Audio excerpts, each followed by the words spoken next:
woman killed her boyfriend when she lost her temper in an argument after a party and ran him over, a court has been told. Alice Wood, 23, is accused of murdering Ryan Watson, 24, outside their home in Roadheath, Cheshire, on May 6 last year. She denies murder. Earlier that night, the couple had been to a birthday party in Hanley, Stoke-on-Trent, for a user of the Headway Brain Injury Charity, where Mr. Watson was a support worker. A trial at Chester Crown Court was told. Andrew Ford, KC, prosecuting, said, Ryan Watson was caught on camera having a good time, being a gregarious and outgoing party guest, having fun and dancing. Guests said that while Mr. Watson worked the room, Ms. Wood acted a bit cold, and as if she wasn't best pleased, Mr. Ford said. When they left the party, Ms. Wood drove Mr. Watson's Fiat Punto back to their home in Oak Street, Roadheath, and parked on a concrete area behind her car, a black Ford Fiesta, the court was told. Mr. Ford said, whilst deeply serious and tragic, we say this is a simple case. She lost her temper, had an argument with her boyfriend when they were in drink, in a motorcar. Things became fraught. He got out, kicked a door, and she lost her cool and used the car as a weapon. Mr. Ford said Ms. Wood got into the Fiesta and reversed towards Mr. Watson, almost hitting him, before driving it backwards and forwards in what one witness described as a game of chicken. Damn! I'm sorry. Mr. Watson walked away and stood in front of parked cars, but Ms. Wood drove directly into him, turning off the carriageway to hit him, the court was told. He was knocked onto the bonnet of her car but was able to stand, the jury was told.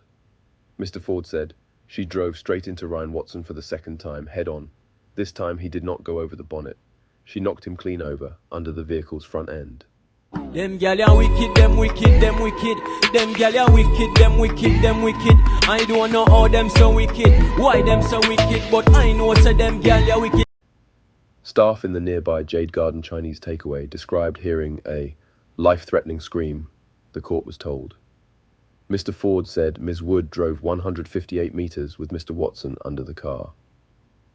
At about 11:30 p.m, May 6th, Ms. Wood knocked on the door of Teresa Colborne, who lived close to where she had stopped the car, and said, please phone an ambulance. I think I've run over my boyfriend, the court was told.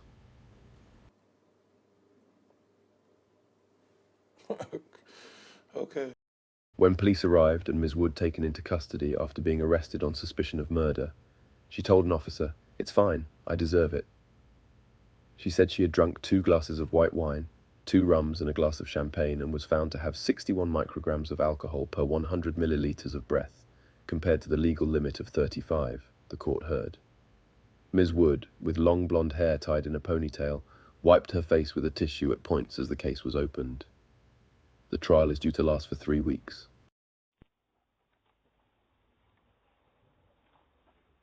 Doorbell footage has captured the moment a killer's home was firebombed hours before his victim's funeral. As grieving members of his family were preparing to say farewell to Joe Holland, who was knifed to death by a friend following a ketamine and booze bender, hooded men targeted the killer's home. They are seen pouring an accelerant through the letterbox before torching the home, where 2 children are sleeping. The footage shows them fleeing as the home bursts into flames. Joe Holland, 25, was stabbed to death by James Preston at Preston's family home in Highton House Road, Liverpool, in the early hours of June 8 this year. Preston, 21, claimed he acted in self-defense but could not explain the extent and nature of Mr. Holland's injuries. 11 incised wounds, including a stab wound to the back of the head.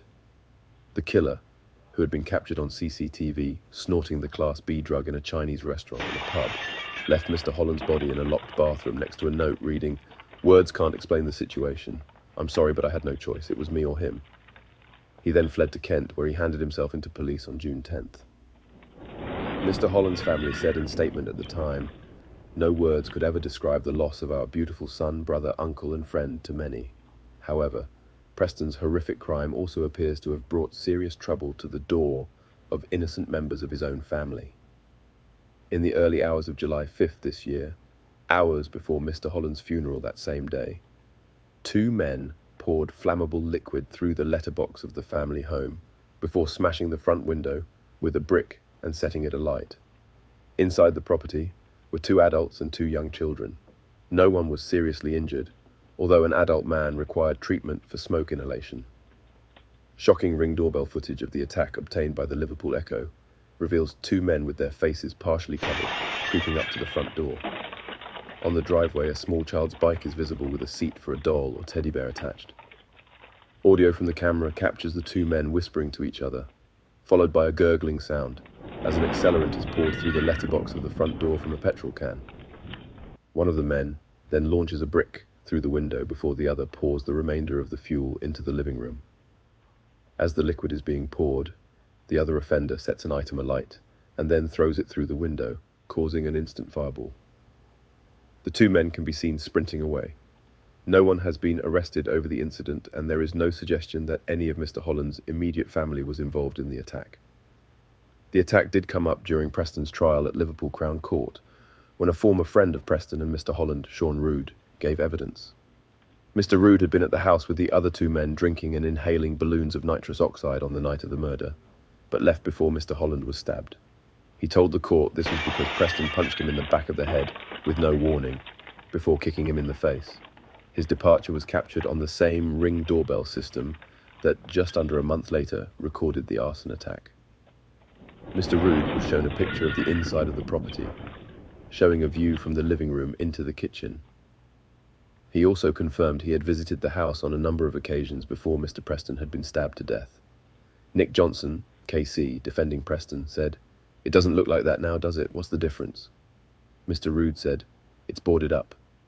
When asked why, Mr. Rood said he wasn't sure, but "I heard rumours it was on fire." Mr. Johnson said, "Someone torched it, didn't they?" Mr. Rood answered, "So I have heard." Mr. Johnson said, "Who torched it?" Mr. Rood said, "No idea." Mr. Johnson asked, "Really?" Mr. Rood said, "Yeah, really." Later in the trial, Preston himself gave evidence and was asked why he fled the crime scene and boarded a train to the south coast.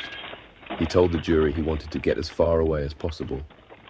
When asked why, he said, "I was scared. What Joe's family and friends are capable of doing. I had my face cut while I'm in jail. They've tried to burn my mum's house down with the kids in while I've been in jail." Preston was found guilty of Mr. Holland's murder by a jury on Thursday. He will be sentenced on Wednesday, December 20th.